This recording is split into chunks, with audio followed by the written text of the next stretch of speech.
Pensa rápido num carro que foi, assim, a cara da família brasileira nos anos 2000. Aposto que a Chevrolet Zafira apareceu aí na sua cabeça, né? Um carro que, pô, parecia que estava em todo lugar. Só que por trás daquela aparência de minivan super prática se escolhe uma das parcerias mais malucas e geniais da história do automóvel. Olhando assim de primeira, parece até piada, né? De um lado, o carro de levar a criançada para a escola, as compras do mês. Do outro, o sonho de consumo de qualquer apaixonado por velocidade. Mas olha, a conexão entre eles é muito real e está justamente na parte mais inteligente da Zafira. A solução para um problema que dava uma dor de cabeça danada para os donos de minivan da época. A resposta é sensacional. É isso aí, a engenharia. Mas calma, não é no motor. Não tem nenhum logo da Porsche escondido.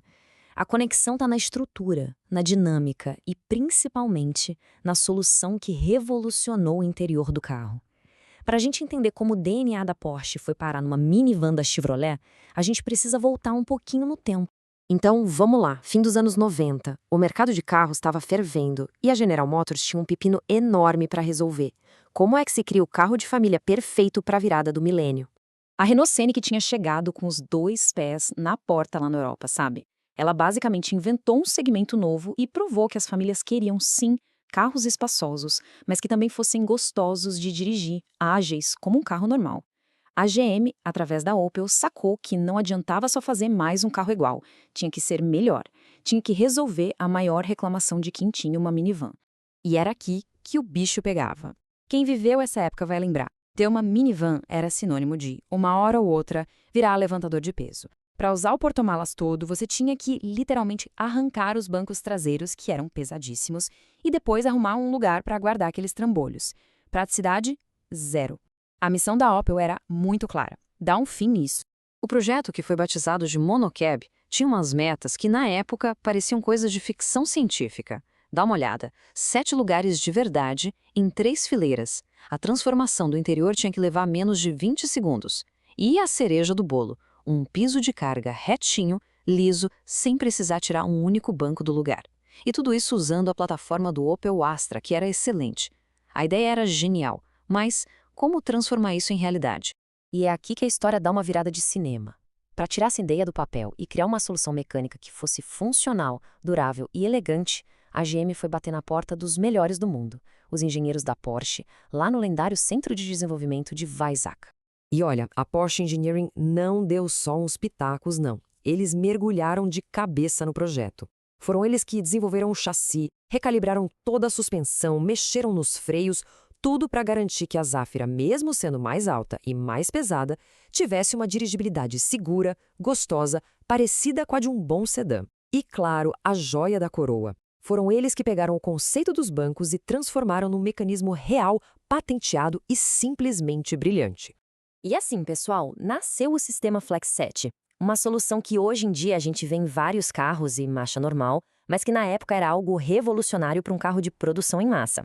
A ideia de conseguir esconder 2 bancos de verdade no assoalho do porta-malas de um jeito fácil e rápido, isso mudou as regras do jogo. Era a arma secreta da Zafira. E para quem usava, a mágica era impressionante. Eram alguns movimentos, coisa boba, e o carro se transformava completamente. Os bancos não só dobravam, eles eram tipo engolidos pelo assoalho, sabe? E o que sobrava era uma área de carga enorme, totalmente plana. A praticidade estava sempre ali, dentro do carro, sem peça para guardar, sem peso para carregar. Era esse o tempo que levava: 15 segundos. O tempo de passar de um carro para 7 pessoas para uma pequena van de carga. Isso sim é uma revolução na praticidade do dia a dia, tudo fruto de uma engenharia de primeiríssima linha. E o trabalho da Porsche foi muito além dos bancos, viu? Dá uma olhada nesses números. A Zafira não era só um Astra de teto alto. O entre-eixos foi alongado em 8 centímetros, o que dá muito mais espaço interno. A altura cresceu mais de 17 centímetros. Isso exigiu reforço na estrutura, um acerto de suspensão totalmente novo. Foi uma transformação completa para garantir que o carro fosse super estável e seguro. Com essa base de engenharia impecável, a Zafira virou um sucesso no mundo todo. Mas teve um país, um lugar especial, onde ela não foi só um sucesso de vendas. Aqui, ela se tornou um ícone. Bem-vindo ao caso de amor do Brasil com a Zafira. É que, quando a Zafira chegou por aqui em 2001, o posicionamento dela foi diferente. Ela não era só o carro prático para a família. Ela chegou com status. Era um carro de desejo da classe média alta, era usada para transporte de executivos em hotéis, aeroportos. Era uma alternativa muito mais moderna e inteligente do que as peruas da época. A jornada dela no Brasil foi uma década de domínio absoluto. Chegou em 2001 já arrebentando com um ótimo motor 2.0, 16 válvulas, de 136 cavalos. Em 2004 ganhou um tapa no visual e, o mais importante, o motor Flex Power, que deixou ela ainda mais interessante para o nosso mercado. E o auge da força veio lá em 2009, quando esse motor 2.0 foi ajustado para entregar 140 cavalos. Ela ficou em produção por 11 anos aqui. Isso mostra a força do projeto. E para a gente ter uma ideia do quanto o fenômeno Zafira foi especial no Brasil, é só comparar com o que rolou no Japão.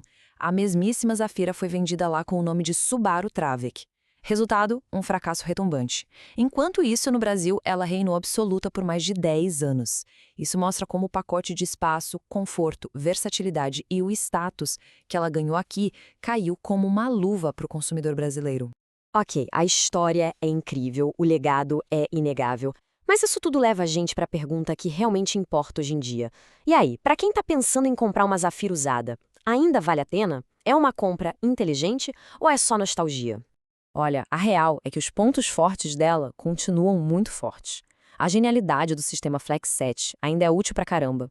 O espaço interno é absurdo. E aquela base de engenharia da Porsche garante um carro robusto e bom de guiar. Mas, a gente não pode ignorar a idade. O consumo do motor 2.0 pede atenção. A tecnologia a bordo é de outra geração. E a manutenção, como qualquer carro mais antigo, vai exigir um dono cuidadoso e paciência para achar algumas peças. Mas, independentemente de ter uma na garagem ou não, o impacto da Zafira a gente sente até hoje. A ideia de esconder os bancos no assoalho, que ela tornou famosa, simplesmente virou o padrão da indústria. Pode reparar, qualquer SUV de 7 lugares moderno que você entrar, todos eles usam uma versão do conceito que a Zafira, com aquela ajudinha da Porsche, mostrou para o mundo como se fazia. Ela mudou o jogo para sempre. E no final fica essa reflexão. A Zafira talvez não tenha sido a minivan mais rápida, nem a mais bonita, nem a mais luxuosa. Mas se a gente pensar na inteligência da sua principal solução, na parceria improvável que a criou e no impacto que ela teve na indústria, fica a pergunta: será que ela não foi um dos carros de família mais espertos já projetados? Uma peça de engenharia focada em resolver um problema real, de um jeito brilhante. E isso, meu amigo, é uma coisa que nunca fica velha.